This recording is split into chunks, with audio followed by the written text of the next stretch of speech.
Diagnosing epileptogenesis with deep anomaly detection. I will start by defining what epileptogenesis is. It's a process where the healthy brain transforms into an epileptic brain capable of generating spontaneous recurring seizures. During this period, there are no clinical symptoms and it's usually triggered by an initial brain injury. It's clinically important to be able to diagnose epileptogenesis because the longer an epilepsy has been established, the more resistant to treatment it will be, and consequently, early medical intervention for potential epilepsy patients before the first spontaneous seizures will lead to a better quality of life. I will first describe the data that we worked with. It's an intracranial EEG data from rats, specifically from rodent mesial temporal loop epilepsy with hippocampal sclerosis model, in which epilepsy is induced by electrical prefrontal pathway stimulation or BPS.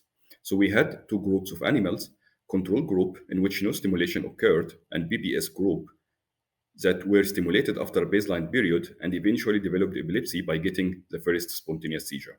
The period from stimulation till the first spontaneous seizure is the epileptogenesis period. The goal is to be able to differentiate between baseline and epileptogenesis periods. Our approach consisted of two steps. First, train a convolutional adversarial autoencoder model to learn the distribution of the baseline data collected from BPS and control animals, and then use the model to scan the query data and measure how much they deviate from the normal data with an anomaly score based on some performance metrics like the reconstruction error or the distance of the latent code to the origin of the prior distribution used for training. First, we quantify the cumulative ability of our approach using ROC curves. As we see here, control animals in gray have curves around the diagonal, which shows chance level discrimination, in contrast to BBS animals that have their curves substantially above the diagonal, showing above chance level discrimination. We did some ablation studies to dissect the components that contributed to the performance of the model.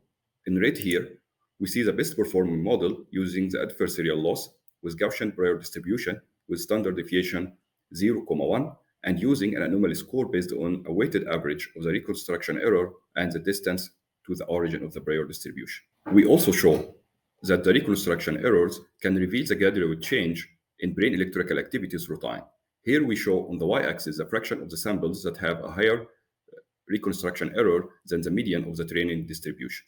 For the baseline period, both control and BBS animals show either a stable or a slight increase in this fraction. However, for the epileptogenesis period, there is a considerable difference between control and BBS animals, where control animals show stable or decrease in the supramedian fraction, but BBS animals show steeper increase in the fraction of supramedian samples. For the raw time traces, please check the paper.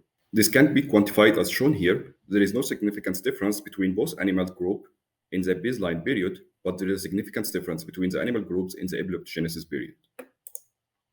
So the conclusion, we have given a proof of concept that unsupervised anomaly detection approach can be implemented through an adversarial convolutional autoencoder model to detect subtle changes in brain electrical activity data that can be used as a screening procedure for individuals with risk factors of epilepsy who can then be further evaluated by professionals. Thank you.